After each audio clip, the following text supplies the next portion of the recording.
नमस्कार, एएनवी न्यूज देख रहे हैं आप। मैं हूं आपके साथ सुनील सिंह पौरुष। 3 बजे की 3 बड़ी खबरों से आपको रूबरू कराएंगे।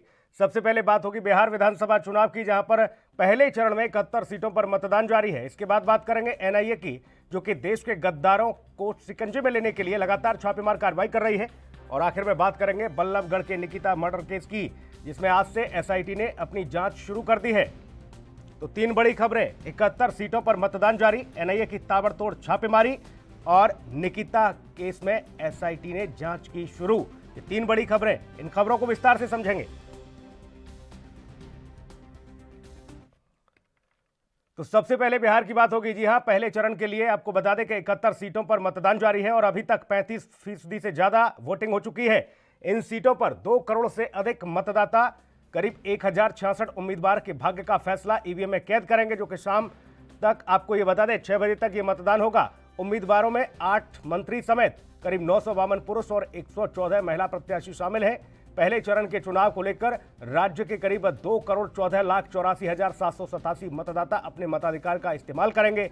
तो वहीं दूसरी तरफ पहले चरण की वोटिंग के बीच 2 अलग अलग जगहों पर आपको बता दें कि घटनाक्रम भी हुए, जिसमें 2 लोगों की मौत हो गई है।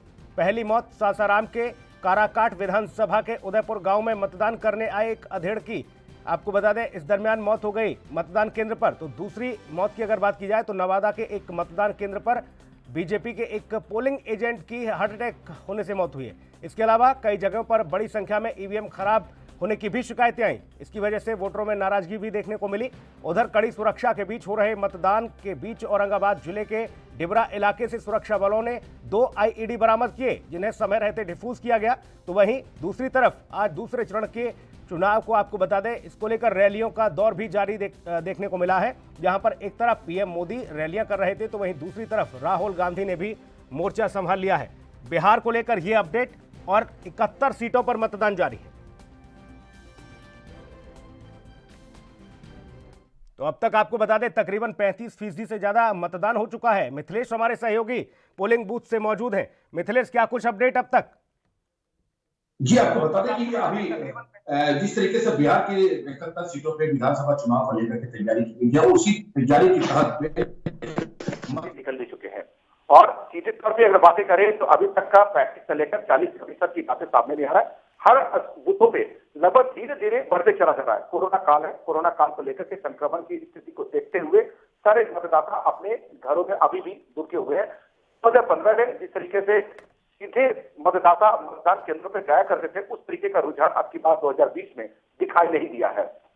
अगर बात करें हर स्थलों पे, तो बिहार के 71 सीटों पे जिस तरीके का चल रहा है, उसमें 8 ऐसे शख्सियत भी हैं जिनका काफी नामचीन है, अच्छे रूप से नेता माने जाते हैं। ये भी कहा जा सकता है कि नामचीन नेता है और नेता के रूप में जाने जाते हैं। और सबसे अहम बात है कि उसमें एक चेहरा खास करके सीएम का भी है।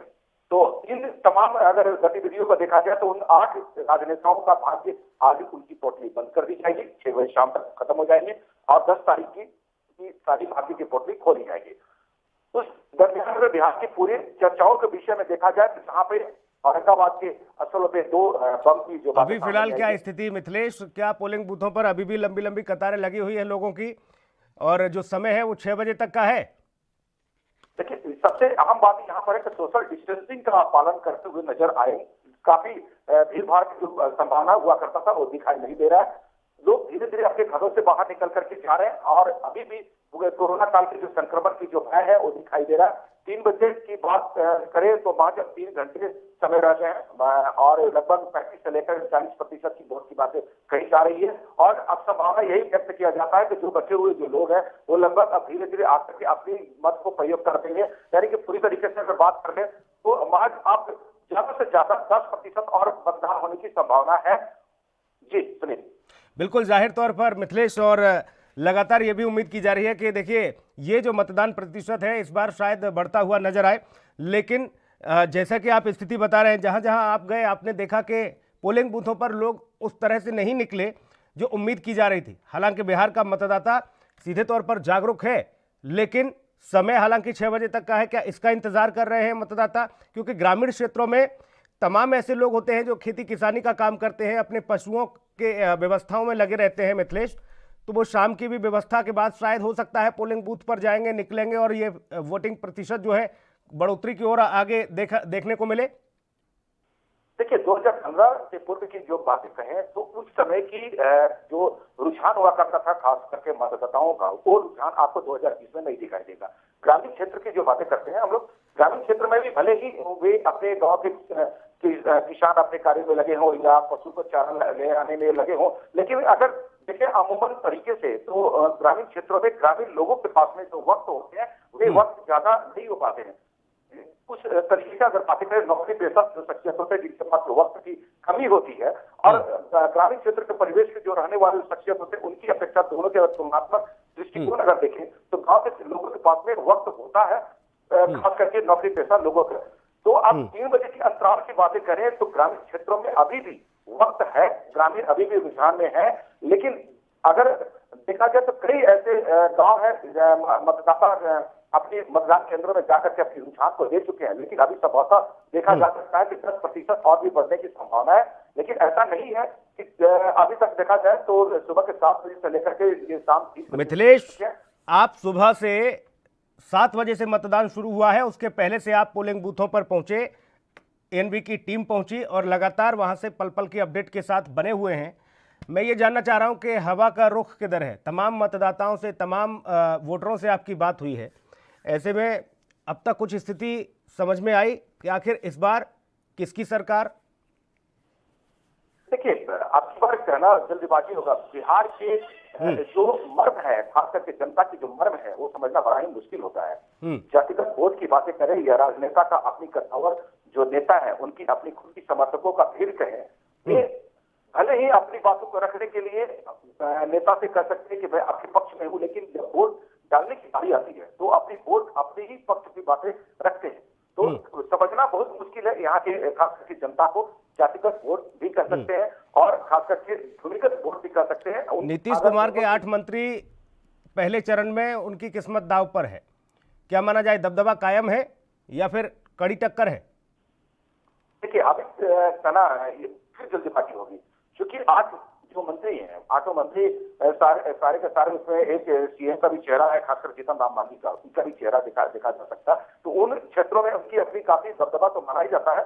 दबदबा के कारण था कि कद्दावर नेता के रूप में जाने जाते हैं, मंत्री बने भी हैं, और उन सभी लोगों के आंकलन करना जल्दबाजी होगा, क्योंकि उन क्षेत्रों में देखा जाए जहाँ पे 8 दिग्गज लोग खड़े हैं वहां पर भी कद्दावर नेता खास करके उतारे गए, महागठबंधन के सीट पे उतारे गए हैं। तो ये आपकी बात की जो लड़ाई है, खास करके जो चुनावी समय है कोरोना काल का, उसमें किसी भी राजनेता का आंकड़ा ढीला होने की भी संभावना कही जा सकती है। लेकिन आज जो चेहरे है, नामचीन चेहरे पर वोट की संभावनाएं हैं, और खास करके विकास की दौर है, विकास की दौर की मांग है, और विकास के दौर के बीच में एक और खास करके परिवर्तन का भी दौर शामिल हो चुका है। तो तेजस्वी के चेहरे और नीतीश कुमार के चेहरे, दोनों के चेहरे की आंकलन कर करके 8 जो मंत्री हैं, उन मंत्रियों के बीच में महागठबंधन का भी प्रभाव है, और आने वाला ही पोल बताएगा कि क्या कहा जा सकता है, किसकी वोट कितनी भारी पड़ी है। लेकिन जितने के मंत्रालय के जो लोग हैं, 8 मंत्रालयों की बातें करें तो वे सारे 8 मंत्री यानी सीएम जो भी है, वे सारे लोग का अभी भी दबदबा कायम है, और निकलना न निकलना जनता के वोट पे कायम हो सकता है। जी चलिए, बहुत शुक्रिया मिथिलेश आपका तमाम महत्वपूर्ण जानकारी के लिए। हालांकि आपको बता दें कि बिहार में चुनाव लगातार जारी है और मतदान की प्रक्रिया आगे बढ़ती हुई नजर आ रही है। 35% से ज़्यादा मतदान हो चुका है, और लगातार हम भी अपील कर रहे हैं, एएनबी न्यूज़ अपील कर रहा है तमाम मतदाताओं से कि लोकतंत्र के इस महापर्व में अपनी आहुति जरूर दें।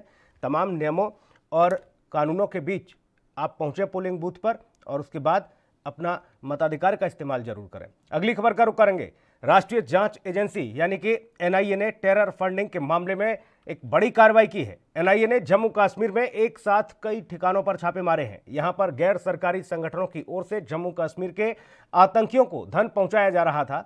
एनआईए ने कश्मीर में करीब 10 स्थानों पर छापा मारा है। इसमें 9 श्रीनगर में है और 1 बांदीपोरा में है। आपको बता दें कि बेंगलुरु में भी एक स्थान पर छापेमार कार्रवाई की गई है। साथ ही जिन लोगों के ठिकानों पर छापा मारा गया है उनमें पत्रकार, गैर सरकारी संगठन भी शामिल हैं। तो वहीं सूत्रों के मुताबिक देश में आपको बता दें एनजीओ के जरिए टेरर फाइनेंसिंग पर यह एनआईए का सबसे बड़ा क्रैकडाउन माना जा रहा है। एनआईए को मिली जानकारी के मुताबिक भारत में आतंक की फंडिंग विदेशी धरती से हो रही है, जिसे लेकर एनआईए ने जम्मू कश्मीर और बेंगलुरु में 10 स्थानों पर छापेमार कार्रवाई की है। एनआईए ने इस पूरे मामले में एक एनजीओ पर आपको बता दें कि केस दर्ज भी किया है, और वो एनजीओ है जो कि कश्मीर में टेरर फंडिंग के साथ ही अलगाववादी और गतिविधियों में लगातार संलिप्त होता नजर आ रहा था। विदेश से फंडिंग हो रही थी। एनआईए के सूत्रों ने जानकारी देते हुए बताया कि देश विदेश से बिजनेस, धार्मिक कार्यों के साथ ही दूसरे सामाजिक कार्यों के नाम पर फंड लेकर उसका इस्तेमाल आतंक को हवा देने में किया जा रहा था, और ये फंड भारत में हवाला चैनल से आ रहा था। सीधे तौर पर एक बड़ी कार्रवाई देखने को मिली है। शिकंजा कसता हुआ एनआईए का।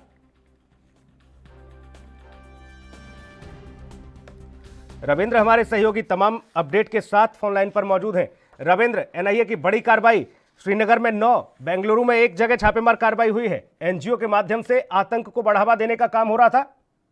जी बिल्कुल, देखिए कुछ दिन पहले एक व्यक्ति को कश्मीर से पकड़ा था और उसी से पूछताछ के बाद कुछ नई बातों का पता चला और जगह जगह पर आज छापेमारी जो है वो की गई है। करीब 10 जगह कश्मीर और 1 जगह बेंगलुरु में छापेमारी जो है वो की गई है। करीब आज दिन भर जो है अभी तक जो है छापेमारी चल रही है, और इसमें एक एनजीओ जो है एथराउट और ग्रेटर कश्मीर जो एक पेपर है कश्मीर का, उसके ट्रस्ट के कार्यालय में भी छापेमारी जो है वो चल रही है।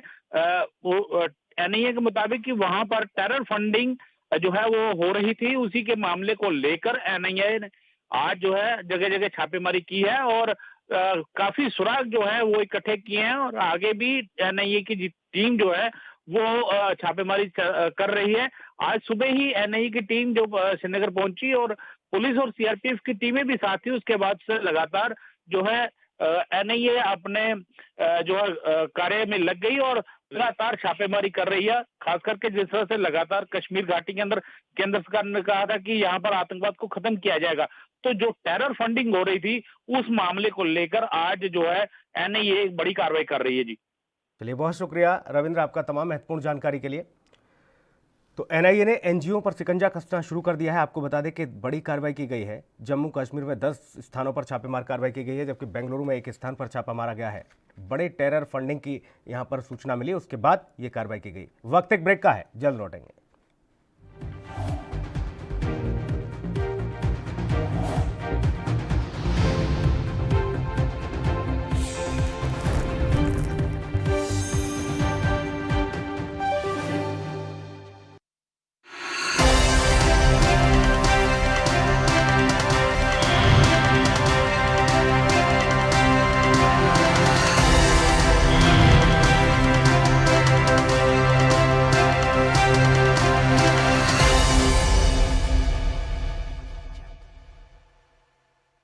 क्या आप दुबले पतले कमजोर हैं? आपकी सेहत नहीं बनती, भूख कम लगती है, वजन नहीं बढ़ता।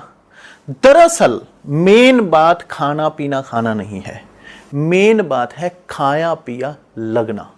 और अगर खाया पिया लगेगा ही नहीं तो सेहत बनेगी कैसे?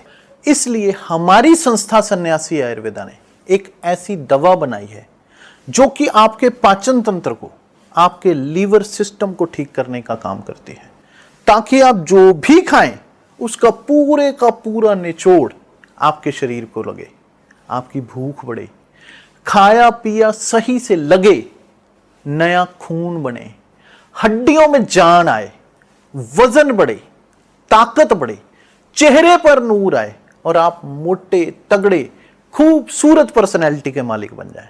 यह दवा पूरी तरह से आयुर्वेदिक होती है। इसका शरीर पर कोई भी साइड इफेक्ट, कोई भी नुकसान या दुष्प्रभाव नहीं होता। लड़के लड़कियां दोनों इसका इस्तेमाल कर सकते हैं और पहले 15 दिन के अंदर ही आपको इसका असर महसूस हो जाएगा। सिर्फ 650 रुपए की पूरे 1 महीने की दवा होती है और आप इसे घर बैठे 01145454545 पर फोन करके दवा मंगवा सकते हैं।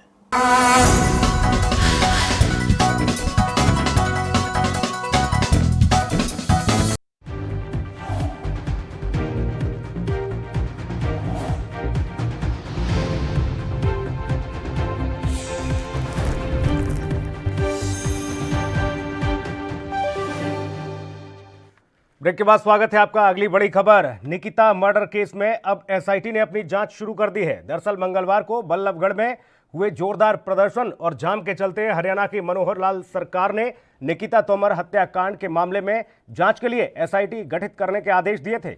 निकिता तोमर हत्याकांड की जांच के लिए विशेष जांच दल ने जांच शुरू भी कर दी है।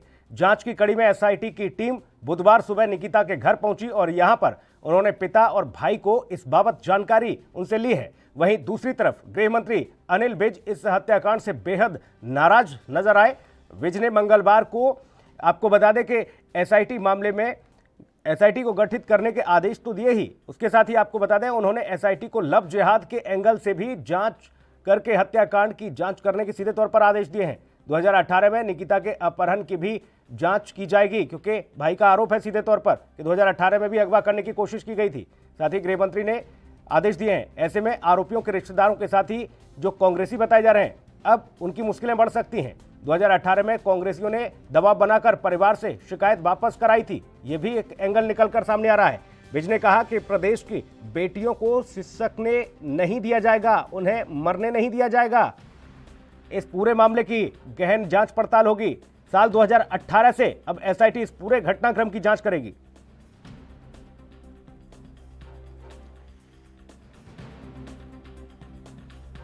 जो ये बल्लभगढ़ की भी घटना हुई है, इसमें कांग्रेस का ही दबाव है।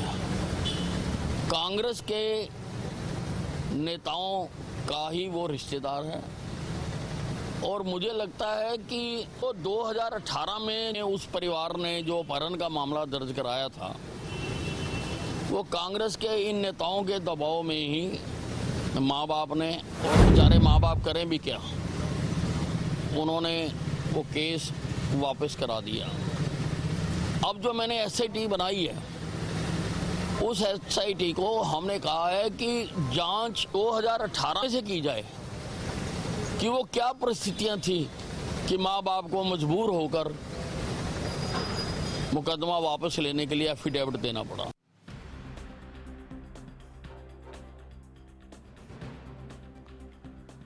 पूजा शर्मा हमारी सहयोगी ज्यादा जानकारी के साथ सीधा हमारे साथ जुड़ी हुई हैं। पूजा, गृह मंत्री तो सख्त लहजे में नजर आ रहे हैं। उन्होंने कहा कि एसआईटी जांच करेगी 2018 से। 2018 में भी अपहरण करने की कोशिश की गई थी इस पूरे घटनाक्रम की। जी बिल्कुल, गृह मंत्री ने कहा है कि 2018 से मामले की जांच की जाएगी। और आपको बता दें कि निकिता के घर पर सुबह से ही नेताओं का जमावड़ा लगना शुरू हो गया है। केंद्रीय राज्य मंत्री कृष्ण पाल गुर्जर सर्वप्रथम वहां पहुंचे, भाजपा नेता नगेंद्र भड़ाना पहुंचे, उसके बाद कुमारी शारदा राठौर जो बल्लभगढ़ से विधायक रह चुकी हैं वो पहुंची वहां पर। और अभी हाल ही की यदि बात करें तो करण दलाल पूर्व विधायक हैं पलवल के, और साथ में जो पूर्व विधायक है बीबी बत्रा वो भी वहां पर पहुंचे हैं। कैबिनेट मंत्री और बल्लभगढ़ के विधायक जिनके विधानसभा क्षेत्र में ये वारदात हुई है, मूलचंद शर्मा वहां पर पहुंचे हैं। सुबह एसआईटी की टीम भी पहुंची थी और उन्होंने जो परिजन है उससे पूछताछ की थी। और केंद्रीय राज्य मंत्री कृष्णपाल गुर्जर जो आए थे, उन्होंने विशेष रूप से कहा था कि पीड़ित परिजनों से जो उन्होंने बातचीत की है, जो उनकी मांगे हैं, मुख्यमंत्री तक उनकी बातों को पहुंचाया जाएगा। साथ ही दुख और हैरत भी उन्होंने व्यक्त किया था कि इस तरह से कितने हौसले बुलंद हो गए कि इतने भीड़ भाड़ वाले एरिया में एक व्यक्ति सरेराह चलती लड़की को गोली मार जाता है। तो कई बातों पर उन्होंने चिंता भी व्यक्त की कि जो लोग वहां पर तमाशबीन बने हुए थे उन्हें अपनी सामाजिक जिम्मेदारी जरूर समझनी चाहिए थी, लेकिन कहीं ना कहीं पुलिस का बचाव वो करते नजर आए। लेकिन जब तक कमी वो नहीं खोजेंगे अपनी, तब तक कैसे महिला सुरक्षा को सुनिश्चित करेंगे। तो ऐसे में बार बार जो है यही बात कही जा रही है कि फरीदाबाद की बात हो या पूरे हरियाणा में जिस तरह से महिलाओं के साथ अपराध हो रहे हैं, कि आखिर महिलाएं जो है सड़कों पर किसके भरोसे निकले। क्योंकि देखिए तमाम दावे किए जा रहे हैं। गृह मंत्री अनिल विज का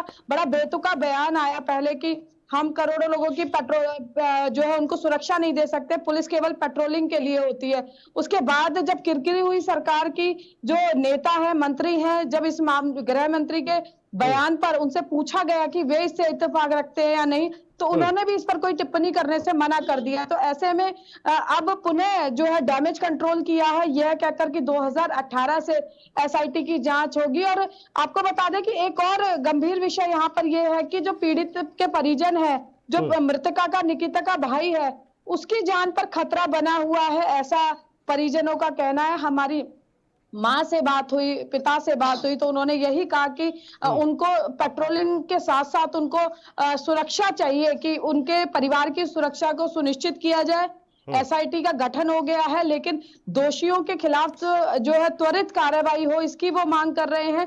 साथ साथ जो पीड़ित परिवार है उसको रोजगार और मुआवजे को लेकर भी केंद्रीय राज्य मंत्री ने कहा है कि वो मुख्यमंत्री तक बात पहुंचाएंगे। तो जो आरोपी है तौसीफ, उसका जो कांग्रेस कनेक्शन सामने आया है उसे लेकर भी पूरी जांच जो है पीड़ित परिजन चाहता है कि किया जाए, क्योंकि बता दें कि 2018 में जब निकिता के पहले अपहरण की कोशिश की गई थी तो उस वक्त राजनीतिक दबाव में लोक लाज के डर से जो है परिजनों ने शिकायत वापस ले ली थी, समझौता हो गया था। लेकिन आज वही निकिता के परिजन पछता रहे हैं कि यदि उस वक्त उन्होंने समाज के दबाव के आगे अगर नहीं झुके होते तो शायद आज उनकी बेटी उनके साथ थी। बहुत ही देखिए बड़ी दर्दनाक घटना है। समाज के साथ साथ कांग्रेस के लोगों का भी दबाव था, ऐसा अब गृह मंत्री कह रहे हैं कि कांग्रेस के लोगों का हाथ था, कांग्रेस के लोगों ने उन्हें मजबूर किया, उन माँ बाप को, कि आप इस मामले में एफआईआर वापस ले लीजिए।